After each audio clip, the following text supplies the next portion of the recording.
Iran and the 5 permanent members of the UN Security Council plus Germany are preparing for the 4th day of talks on the Iranian nuclear energy program in Geneva, Switzerland. Hours before they ramped up Friday's discussions, all the signs looked positive that a final deal could be sealed to end a decade-long standoff over the Iranian nuclear energy program. The chief diplomats of the US, Britain, France and Germany said they will be joining the Geneva talks on Saturday. The Chinese foreign minister is also expected to arrive later in the day. They're expected to narrow the differences and finalize a nuclear deal with Iran, which fell through in the last round of talks a fortnight ago. Russian Foreign Minister Sergei Lavrov is already in Geneva and has held a meeting with his Iranian counterpart, Mohammad Javad Zarif. Zarif also held multiple meetings with EU Foreign Policy Chief Catherine Ashton, with the last one ending late on Friday night. Here's more.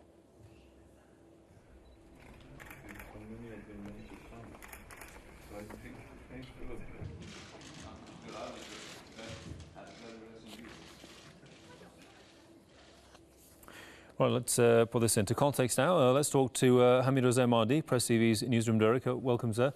Mr. Mahdi, first of all, where are the nuclear talks with Iran headed from this point on?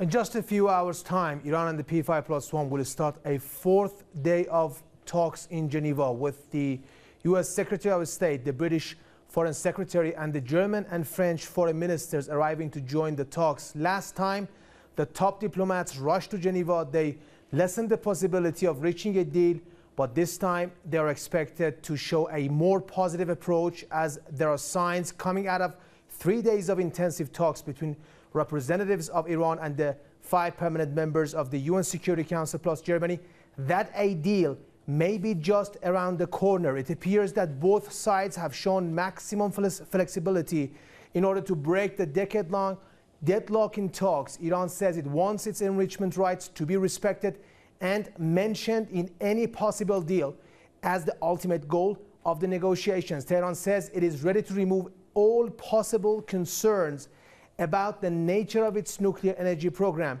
One issue of concern right now as we speak remains to be the Israeli and French attempts to sabotage the talks. I hope the P5+1 will act in a rational and responsible fashion this time around and do not let the Israelis and the French prevent a last-minute deal. We have to wait and see how things transpire on Saturday, as Russia and China will also come into play. These are the countries that are taking maximum advantage of Iran's sanctions and would definitely not like to see a deal signed that would harm their financial interests. This is not going to be the last nuclear talks involving Iran and the P5+1. The process is just getting started, given the fact that both sides seem to be on the same wavelength.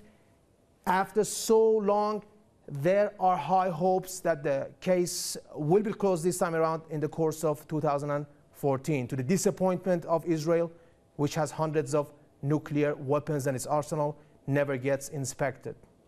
All right, we'll leave it there for the timing. Press TV's newsroom director, Hamid Reza Mahdi. Thanks there.